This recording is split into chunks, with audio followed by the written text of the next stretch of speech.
Alexander the Great was the Macedonian king in ancient Greece. He was born in 356 BC in the city of Pella and was under Aristotle's teaching until the age of 16.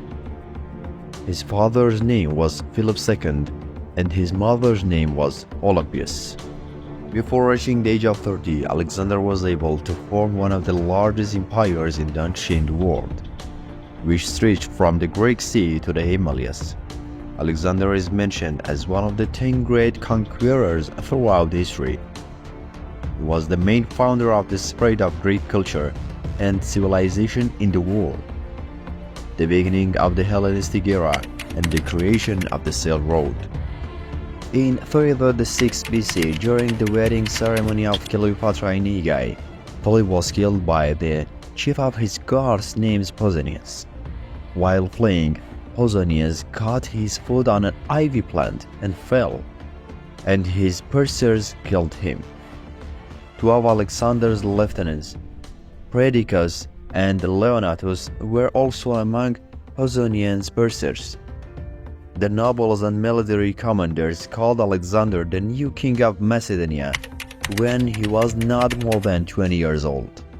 Alexander began his reign by eliminating his potential rivals for the throne. Because of this, Alexander ordered his cousin Amonsibe to be executed. He also killed two Macedonian princes from the region of Longistis, but spared the third prince, Alexander Longistis. Olympias also ordered Cleopatra Eurydice, Philip's wife, and her daughter Europa to be burned alive.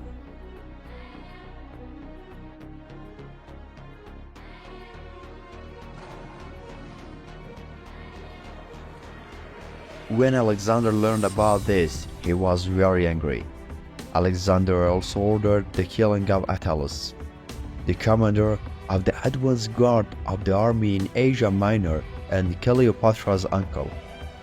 Alexander passed on the blood of his half-brother, Aridaeus. According to all historical accounts, Aridaeus was mentally disabled at that time. The cause of his disability was probably poison given to him by Olympias. Upon hearing the news of Philip's death, many city-states revolted. Thebes, Athens, Thessaly, and the Thracian tribes of northern Macedonia were among the rebels.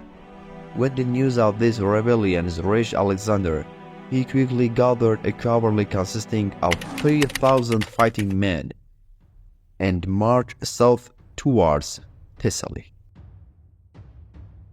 Alexander realized that the Thessalian army had occupied the pass between Mount Olympus and Mount Ossa, so he ordered his soldiers to pass over Mount Ossa. The next day, when the Thessalian troops woke up, they saw Alexander and his cavalry in their rear. They immediately surrendered and gave their cavalry to Alexander. Alexander continued to move south to suppress other rebellions, this time towards the Peloponnese. Alexander stopped at Thermopylae, where he confirmed himself as the leader of the Amphictyonian League, and then moved on to Corinth. Athens used for peace, and Alexander pardoned the rebels. Alexander's famous meeting with Diogenes Colby placed during his stay in Corinth. When Alexander told Diogenes that, "Ask of me whatever you want," Diogenes the philosopher, in a condescending tone, asked Alexander to step aside a little and not block the sunlight. Alexander was amused by Diogenes' response and is said to have replied, "Indeed, if I were not Alexander, I would like to be Diogenes." Alexander was honored with the title of Hegemon, and like his father, Philip, was chosen as the commander of the impending war with the Achaemenids. It was also in Corinth that the news of the Thracian rebellion reached him. Alexander's wars with the Achaemenids. Number 1. Battle of Granicus. In 334 BC, Alexander the Great marched to Asia, and the Achaemenids' army is defeated in the Dardanelles Strait. Number 2. Battle of Issus.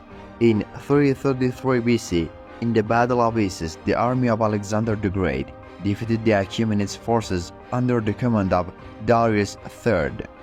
Number 3. Battle of Gagmal. In 331 BC, the Achaemenid forces suffered a heavy defeat by Alexander the Great in the Battle of Gagmal in the east of today's Mosul. Number 4. Death of Darius III.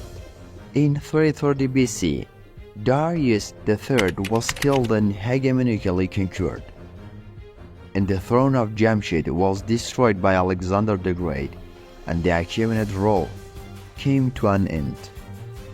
Conquest of the world by Alexander the Great.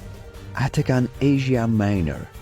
In 334 BC, Alexander passed through the Dardanelles with an army consisting of approximately 48,000 foot soldiers, 6,100 cavalry, and 120 warships with 38,000 crew.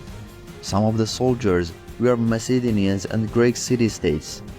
Alexander successfully besieged the city of Halicarnassus located on Caira and finally managed to force his enemies, the captain Memnon of Rhodes and the Iranian satrap of Caira named Orontibates, to retreat by sea.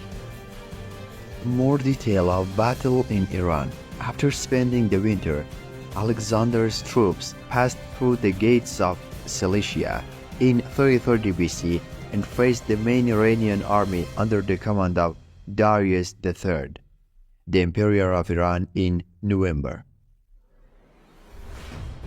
Darius demanded a peace treaty by offering a ransom of 10,000 talani for the release of his family and all the lands that Alexander had acquired until then.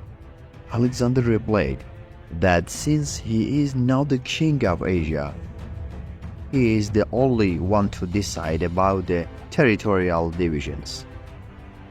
Attack on Egypt. After Alexander destroyed Tyre, most of the cities on the Egyptian road surrounded immediately, except for Gaza. Gaza fortress was built on a hill and was well fortified and armed, therefore its capture required its siege. After repelling the attack 3 times, the Gaza forces finally failed to resist and fell. But this was only possible when Iskandar's shoulder was badly wounded. As in Tyre, in Gaza they massacred men who had reached fighting age and sold women and children into slavery. Instead, Jerusalem quickly surrendered. During his stay in Egypt, Alexander founded the city of Alexandria, which later became the magnificent capital of the Babyl's dynasty. Attack on Assyria and Babylon. In 331 BC, Alexander left Egypt and moved towards Mesopotamia and defeated Darius once again in the Battle of Gagmal. Darius once again failed from the battlefield and Alexander pursued him to Erbil. The Battle of Gagmal was the last and the most decisive encounter between Alexander and Darius. Darius fled through the mountains to Higmatana and Alexander conquered Babylon.